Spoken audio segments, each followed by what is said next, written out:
आज की कहानी एक मुट्ठी चावल। यह कहानी एक गरीब महिला की है जिसका नाम किस्सा गौतमी था।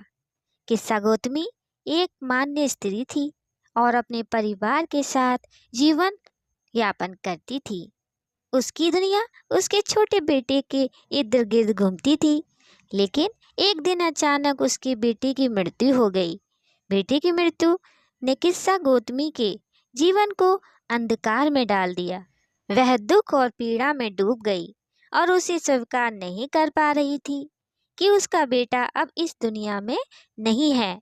बेटे को जीवित करने की खोज अपने दुख में पागल होकर वह अपने बेटे को लेकर गांव-गांव घूमने लगी और लोगों से विनती करती रही कि कोई उसके बेटे को पुनर्जीवित कर दे। किसी ने उसे कहा कि केवल बुद्ध ही उसे इस दुख से मुक्त कर सकते हैं। किस्सा गौतमी बुद्ध के पास पहुंची और उनसे रोते हुए प्रार्थना की, भगवान, मेरे बेटे को वापस जीवन दीजिए, मैं उसके बिना नहीं रह सकती।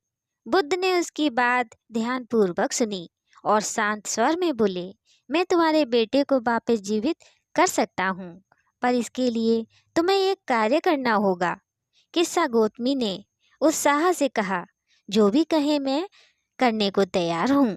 बुद्ध ने कहा, तुम्हें इस गांव से एक मुट्ठी चावल लाना होगा, लेकिन याद रहे कि वह चावल केवल उस घर से होना चाहिए जहाँ कभी किसी की मृत्यु ना हुई हो। गांव की यात्रा और सत्य का बोध। किस्सा गौतमी तुरंत गांव के पहले घर में गई और चावल की मांग की। उस परिवार ने उसे चावल देना चाहा, परंतु जब उसने बुद्ध की शर्त बताई तो उन्होंने कहा, हम चावल तो दे सकते हैं, लेकिन हमारे परिवार में कई लोग मृत्यु को प्राप्त हो चुके हैं। किस्सा गौतमी दूसरे घर में गई और फिर तीसरे में। हर जगह वही उत्तर मिला, कोई भी ऐसा घर नहीं था जहाँ किसी की मृत्यु ना हुई हो। किस्सा गौतमी को धीरे धीरे समझ में आने लगा कि संसार में मृत्यु एक अटल सत्य है और यह हर व्यक्ति के जीवन का हिस्सा है। उसे यह अनुभव हुआ कि जिस प्रकार उसका दुख है, वैसे ही और भी लोगों का दुख है। हर घर में किसी न किसी ने अपने प्रियजनों को खोया है। वह पूरे गांव में घूमी, लेकिन एक भी ऐसा घर नहीं मिला जहां मृत्यु का स्पर्श ना हुआ हो। सत्य को स्वीकारना। किस्सा गौतमी ने अंत बुद्ध की ओर वापस लौटने का निर्णय लिया। इस बार उसका चेहरा शांत था और मन में समझ थी। उसने बुद्ध से कहा, मैं समझ गई हूँ प्रभु, मृत्यु एक सार्वभौमिक सत्य है जिसे हम सभी को स्वीकारना पड़ता है। मैं अपने दुख में इतनी डूबी हुई थी कि यह नहीं देख पा रही थी कि मेरा दुख केवल मेरा नहीं बल्कि सभी का है। बुद्ध ने मुस्कुराते हुए कहा, तुमने सत्य को पहचान लिया है गौतमी।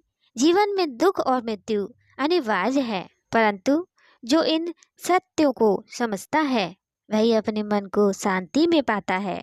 शिक्षा और करुणा का संदेश। किस्सा गौतमी का हृदय परिवर्तन हो चुका था।